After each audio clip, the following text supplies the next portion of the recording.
최은미 기자, 그 살해된 피해 여중생 사건으로 좀 다시 돌아가 볼게요. 그 신고할 당시 어머니하고 지구대인가요? 녹취가 좀 공개가 됐어요? 예, 그렇습니다. 그 피해 어머니가 그 당시에 딸이 실종된 그날 밤에 굉장히 긴박하게 112에 신고했던 112. 그 통화 내역을 저희가 입수를 했는데요. 일단 그 내용을 한번 보면서 설명을 해드리겠습니다.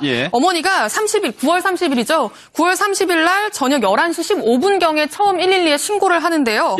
뭐라고 이야기하냐면 다름이 아니라 우리 딸이 전화기가 꺼져 있어요. 여태 안 들어왔거든요. 라고 이야기를 합니다. 그랬더니 전화기가 꺼져 있고 귀가하지 않았다고요? 하니까 엄마가 네, 꺼져 있고 귀가하지 않았는데 이번이 처음이에요. 라고 이 말합니다. 부분이 중요하죠. 이번이 처음이다. 그러니까 이런 일이 한 번도 없던 아이인데 이 시간까지 집에 안 들어온 적도 없고 이렇게 전화가 꺼져 있어서 연락이 안 된 적도 없는데 이번이 처음이다. 이런 일은. 그러면서 이제 자신의 주소를 불러주고 전화한 사람의 이름을 이야기하고 그리고 위치 추적을 해야 되니까 전화번호도 불러주고 이런저런 신고를 합니다. 인상착의도 설명을 해주고요. 그런 다음에 112에서 바로 지령을 내립니다.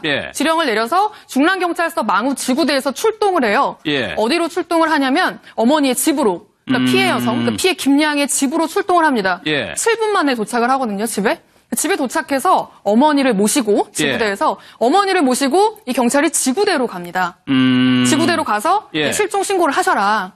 실종 신고 접수를 하셔라. 라고 하는데 이제 이 지구대에 도착했던 상황부터 이 경찰과 어머니의 진술이 엇갈리고 있는 그런 상황입니다. 그러니까 112에 신고 전화 받고 전화 잘 받고 지구대 지령을 내고 거기까지는 문제가 없는데 지구대에 도착을 해가지고 지금 경찰하고 이 어머니하고 주장이 좀 다르단 말이에요. 뭐가 다릅니까? 예, 그렇습니다. 경찰은 뭐라고 이야기하냐면 어머니가 그때 지구대에 왔던 그 시점에서 바로 이영학 딸과 만났다. 이영학 딸 집에 간 것 같다라는 이야기를 해줬다면 바로 당시에 신고했을 당시에 해줬다면 우리가 바로 그 집에 찾아가가지고 딸을 찾을 수도 있었을 텐데 저 때는 아직 사망하기 전이거든요. 그렇죠. 그 다음날 사망을 했잖아요. 그랬을 텐데 어머니가 우리한테 알려주지 않았다라고 이야기를 해요. 그런데 어머니는 전혀 다른 얘기를 합니다.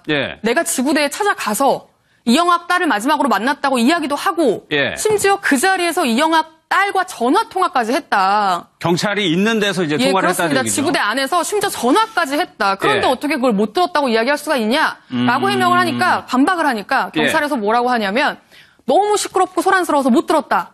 라고 설명을 해요. 그러니까 지구대 안에 상황이 너무 시끄러워가지고 어머니가 통화하는 내용을 못 들었다라고 처음에 경찰이 이제 해명을 했죠. 예, 그렇죠. 뭐 다른 사건들 때문에 너무 소란스러워서 어머니가 그 설명하는 건 전혀 듣지 못했다. 라면서 변명 아닌 변명을 한 셈인데요. 오늘 그 당시에 상황을 그대로 담은 CCTV가 공개가 됐습니다. 사실상 경찰의 변명이 좀 무색해진 상황인데요. 그 CCTV 보면서 설명해 드릴게요. 지금 이제 경찰서 아닌데요. 딱 봐도 조용하고 지금 뭐 민원인 3-4명 정도밖에 안 보이죠. 다들 그냥 자기 하는 일을 하는 것 같고 지금 동그라미 친 게 어머니예요.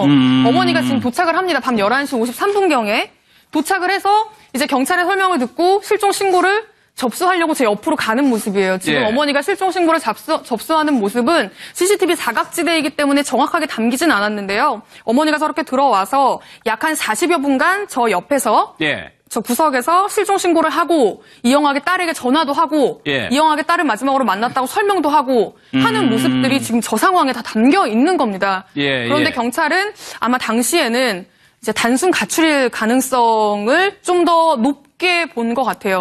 그래서 어머니가 한 이야기, 누굴 만났다 뭐 이런 얘기를 자세히 새겨듣지 않고 좀 흘려듣고 넘긴 그런 단순가출로 생각을 해가지고 있는 거죠. 그러니까 초반에 어머니가 들어왔을 때는 좀 지구대 안에 사람들이 있었는데 나갈 때만 하더라도 아무도 없는 조용한 상황이거든요. 그렇죠. 뭐 소란스럽고 시끄럽고 다른 사건 때문에 정신이 없어서 어머니의 이야기를 들을 수 없었다는 경찰의 변명은 사실 조금 설득력이 없고 좀 무색해진 상황인데요. 저희가 112에서 어떻게 이 지령을 내렸는지 저희가 그 처리 내역서도 한번 받아봤습니다. 저희가 입수한 내용 중에 있는데 지금 보여주실 텐데요. 보시면 여기 위험 상황이라고 해서 그러니까 특이 사항을 정리해가지고 주는 거예요. 112에서 신고 접수를 받을 때 위험 상황이라고 해서 상세 상황, 딸이 전화기가 꺼져 있고 현재까지 귀가하지 않았다. 그러면서 이런 적이 처음이라는 부분을 굉장히 강조를 해놨습니다. 112에서. 그러니까 이런 일이 처음이라는 부분을 강조했다는 건 단순 가출일 경우보다 뭔가 범죄에 노출됐을 가능성을 좀 더 높게 봐달라는 뜻에서 지령을 내린 거였는데 실제로 지구대에서는 그 이야기를 이제 새겨듣지 않은 거죠. 알겠습니다. 112에서는 상황의 심각성을 좀 인지했는데 지구대에서는 좀 가볍게 본 것 같아요. 아무튼 이틀이 지나가지고 이영학의 집을 찾아가지고 올라갑니다. 근데 거기서 이영학의 친형하고 좀 문제가 생겼단 말이에요. 네, 그렇습니다. 그러니까는 경찰이 이영학의 딸과 이영학의 집을 이제 예의주시하게 된 게, 알게 된 게, 이게 9월 30일에 실종 신고가 됐잖아요. 그리고 10월 1일에 이미 낮에 딸은 사망을 했고요. 이 10월 1일 딸 사망하고 나서 밤 9시경에 이제 정확하게 이영학의 딸을 마지막으로 만났고, 이영학의 집에서 뭔가 일어날 수 있었겠다라는 걸 인지를 하기 시작합니다. 예. 그러면서 이제 10월 2일 날, 1일 날 저녁에 밤에 알고 10월 2일 날 어머니랑 같이 가족들과 같이 그 집에 찾아가 봐요. 예. 2일 날 아침에 갔는데 불도 꺼져 있고 문도 닫혀 있는 거예요. 근데 지금 영장이 없잖아요. 압수수색 영장이. 예. 문을 뜯고 들어갈 만한 명분이 없지 않습니까? 그렇다면서 그걸 이유로 그냥 돌아갑니다.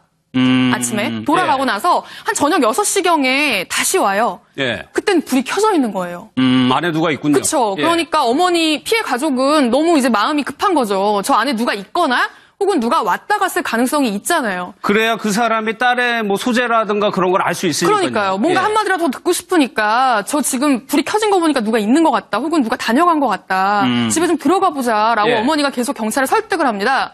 그러면서 어머니가 사다리차라도 동원을 해서 예. 저 집을 좀 들여다볼 수 없겠냐. 이 사다리차를 이 김양의 어머니가 부르겠다고 한 거였군요. 예, 그렇습니다. 예. 그러면서 이 김양의 아버지의 지인이 이 사다리차를 운영을 한답니다, 실제로. 예. 그래서 이 김양의 부모님이 사다리차를 동원을 한 거예요. 지금 사다리차 CCTV가 들어가네요. 예, 그렇습니다. 저 사다리차를 가족들이 불러요. 가족들이 불러서 경찰한테 들여다만 봐달라고.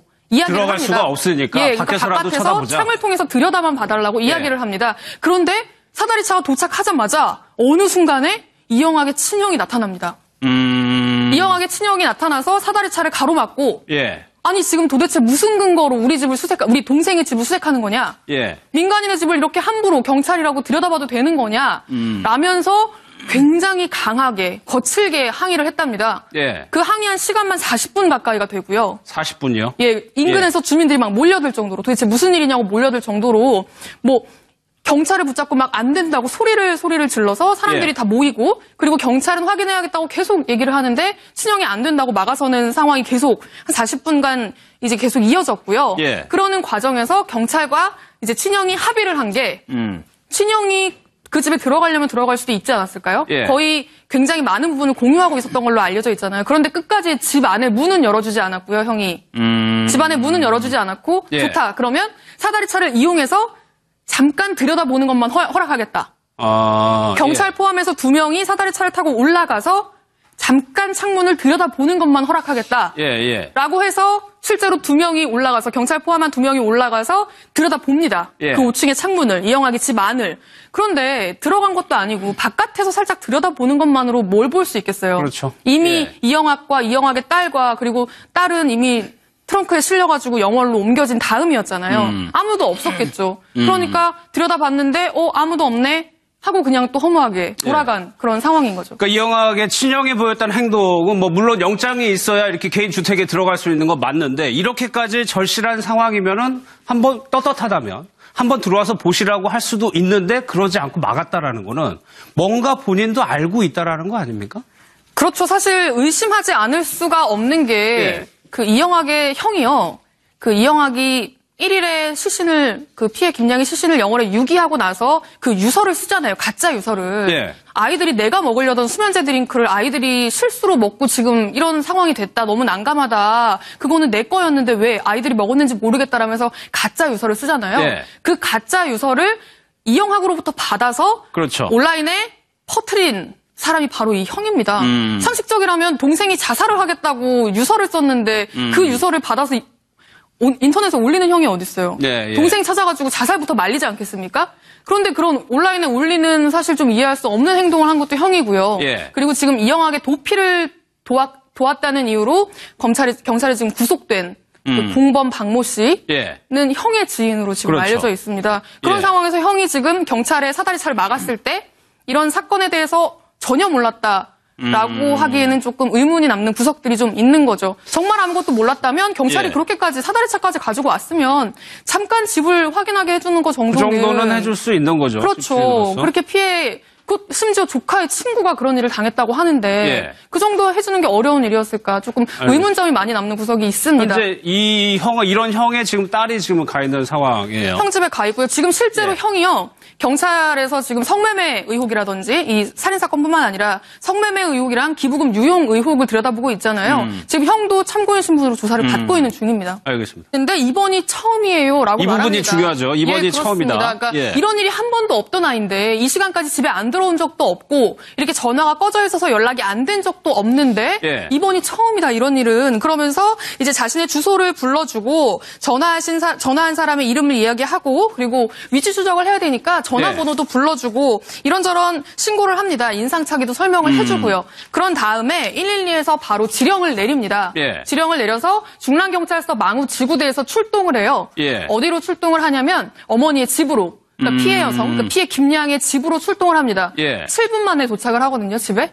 집에 도착해서 어머니를 모시고 지구대에서 최은미 기자, 그 살해된 피해 여중생 사건으로 좀 다시 돌아가 볼게요. 그 신고할 당시 어머니하고 지구대인가요? 녹취가 좀 공개가 됐어요? 예, 그렇습니다. 그 피해 어머니가 예. 그 당시에 딸이 실종된 그날 밤에 굉장히 긴박하게 112에 신고했던 112. 그 통화 내역을 저희가 입수를 했는데요. 예. 일단 그 내용을 한번 보면서 설명을 해드리겠습니다. 예. 어머니가 9월 30일이죠. 9월 30일 날 저녁 11시 15분경에 처음 112에 신고를 하는데요. 예. 뭐라고 이야기하냐면 다름이 아니라 우리 딸이 전화기가 꺼져 있어요. 여태 안 들어왔거든요. 라고 이야기를 합니다. 그랬더니 전화기가 꺼져 있고 귀가하지 않았다고요? 예. 하니까 엄마가 네, 꺼져 있고 귀가하지 않았는데 찾을 수도 있었을 텐데 저 때는 아직 사망하기 직전 전이거든요. 그렇죠. 그 다음날 살아있을 사망을 때죠. 했잖아요. 그랬을 텐데 어머니가 우리한테 알려주지 않았다라고 이야기를 해요. 그런데 어머니는 전혀 다른 얘기를 합니다. 예. 내가 지구대에 찾아가서 이영학 딸을 마지막으로 만났다고 이야기도 하고 예. 심지어 그 자리에서 이영학 딸과 전화 통화까지 했다. 경찰이 있는 데서 이제 통화를 했다는 그렇습니다. 얘기죠. 지구대 안에서 심지어 전화까지 했다. 그런데 예. 어떻게 그걸 못 들었다고 이야기할 수가 있냐라고 해명을 하니까 반박을 하니까 경찰에서 뭐라고 하냐면 너무 시끄럽고 소란스러워서 못 들었다. 예. 라고 설명을 해요. 그러니까 지구대 안에 주변 안의 상황이 너무 시끄러워가지고 어머니가 통화하는 내용을 못 들었다라고 처음에 경찰이 이제 해명을 했죠. 예, 그렇죠. 뭐 다른 어머니를 모시고 이 경찰이 지구대로 갑니다. 지구대로 가서 예. 실종 신고를 하셔라. 예. 실종 신고 접수를 하셔라라고 하는데 이제 이 지구대에 도착했던 상황부터 이 경찰과 예. 어머니의 진술이 엇갈리고 있는 그런 상황입니다. 그러니까 112에 신고 전화 받고 전화 잘 받고 지구대 지령을 내고 거기까지는 문제가 없는데 지구대에 도착을 해가지고 지금 경찰하고 이 어머니하고 주장이 좀 다르단 말이에요. 뭐가 다릅니까? 예, 그렇습니다. 경찰은 뭐라고 이야기하냐면 예. 어머니가 그때 지구대에 왔던 그 시점에서 바로 이영학 딸과 만났다. 이영학 딸 집에 간 것 같다라는 이야기를 해줬다면 바로 그때 당시에? 그때 당시에 신고했을 당시에 해줬다면 우리가 예. 바로 그 집에 찾아가가지고 딸의 chen 사건들 때문에 너무 소란스러워서 예. 어머니가 그 설명하는 건 전혀 듣지 못했다라면서 변명 아닌 변명을 한 셈인데요. 오늘 그 당시에 상황을 그대로 담은 CCTV가 공개가 됐습니다. 예. 사실상 경찰의 변명이 좀 무색해진 상황인데요. 그 CCTV 보면서 한번 설명해 볼까요? 드릴게요. 예. 지금 이제 경찰서 아닌데요. 딱 조용하네요. 봐도 예. 조용하고 지금 뭐 민원인 3-4명 정도밖에 안 보이죠? 예. 다들 그냥 자기 하는 일을 하는 것 같고 지금 동그라미 친 게 어머니예요. 어머니가 지금 도착을 합니다. 밤 11시 53분경에 도착을 해서 이제 경찰의 설명을 듣고 실종 신고를 접수하려고 제 옆으로 가는 모습이에요. 지금 예. 어머니가 실종 신고를 접수하는 모습은 CCTV 사각지대이기 때문에